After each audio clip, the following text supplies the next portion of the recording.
నమస్తే. ఇన్నాళ్ళు నన్ను సపోర్ట్ చేస్తూ, ఎంకరేజ్ చేస్తూ మీ ప్రేమను నాకు అందిస్తున్న ప్రతి ఒక్కరికి కృతజ్ఞతలు. అలాగే ఈ వీడియో కూడా ఖచ్చితంగా మీకు ఉపయోగపడుతుంది. లైక్, షేర్ అండ్ సబ్స్క్రైబ్ చేసి మీ సపోర్ట్‌ని నాకు అందించండి. అలాగే ఈ వీడియో పట్ల మీకున్న అభిప్రాయాన్ని కామెంట్ సెక్షన్‌లో కామెంట్ చేసి తెలియజేయండి. ఇప్పుడు వీడియోని చూద్దాం. నమస్కారం. రేపటి విశిష్టతని ఒకసారి చూద్దాం. రేపు 14వ తారీఖు మార్చి నెల 2025వ సంవత్సరం శుక్రవారం. శ్రీ క్రోధినామ సంవత్సరం ఉత్తరాయణం శిశిర ఋతువు పూర్వభాద్ర కార్తె. రేపు పాల్గొన మాస పూర్ణిమ తిథి మధ్యాహ్నం 12:23 వరకు. తదుపరి పాల్గొన మాస బహుళపక్ష పాడ్యమి తిథి. ఉత్తర ఫల్గుని నక్షత్రం రేపు పూర్తిగా. శూల యుగం రాత్రి 1:24 వరకు. తదుపరి గండ యుగం. భవకరణం మధ్యాహ్నం 12:23 వరకు. బాలవకరణం రాత్రి 1:26 వరకు. తదుపరి కౌలవకరణం ఉంటాయి. సూర్యుడు కుంభరాశిలో సాయంత్రం 6:50 వరకు. తదుపరి మీనరాశిలో పూర్వభాద్ర నక్షత్రంలో సంచరిస్తాడు. చంద్రుడు సింహరాశిలో మధ్యాహ్నం 12:56 వరకు. తదుపరి కన్యారాశిలో సంచరిస్తాడు. నక్షత్ర వర్జం మధ్యాహ్నం 2:18 నుండి 4:04 వరకు. అమృతకాలం రాత్రి 12:56 నుండి 2:42 వరకు. హైదరాబాద్ ప్రాంతం వారికి రేపు సూర్యోదయం ఉదయం 6:25 సూర్యాస్తమయం సాయంత్రం 6:26 చంద్రోదయం సాయంత్రం 6:34 చంద్రాస్తమయం లేదు. అభిజిత్ ముహూర్తం మధ్యాహ్నం 12:01 నుండి 12:49 వరకు.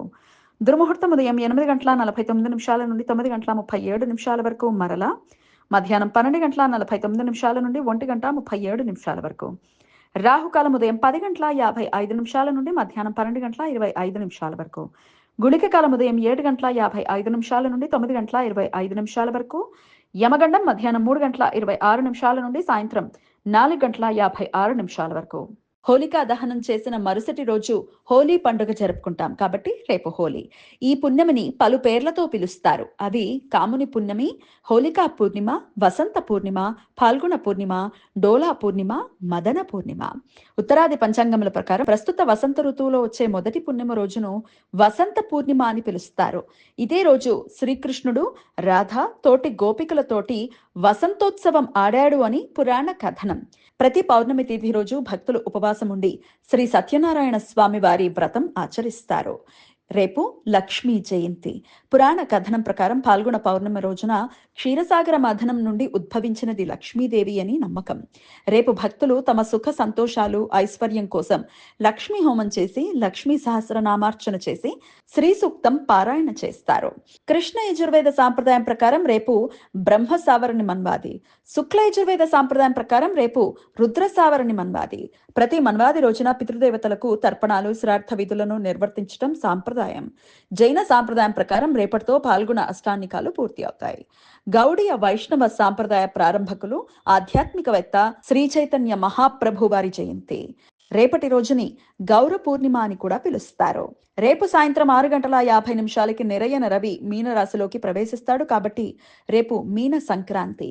పితృదేవతలకు శ్రార్థ విధులను నిర్వర్తించడానికి అనుకూలమైన శరశీతి పుణ్యకాలం రేపు మధ్యాహ్నం 12:25 నుండి సూర్యాస్తమయం వరకు ఉంటుంది.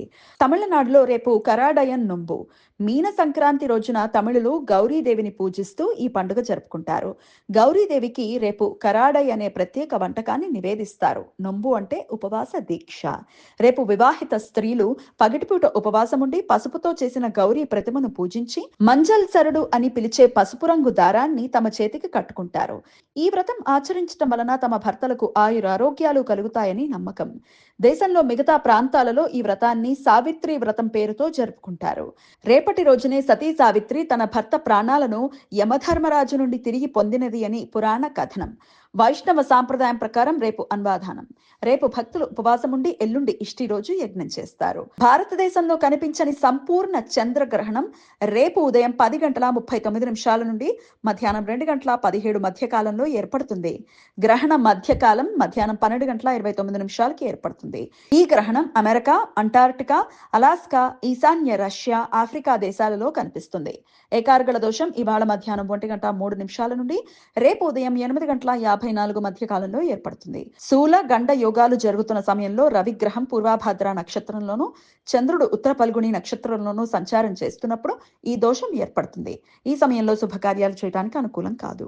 ఈ సమాచారాన్ని మనకు అందించిన వారు మేడికొండూరు విశ్వనాథ్ ప్రసాద్ గారు. ఆయనకు కృతజ్ఞతల్ని తెలియజేస్తూ లక్ష్మీదేవి స్మరణతో సమస్త సన్మంగళాని భవంతు. నమస్కారం.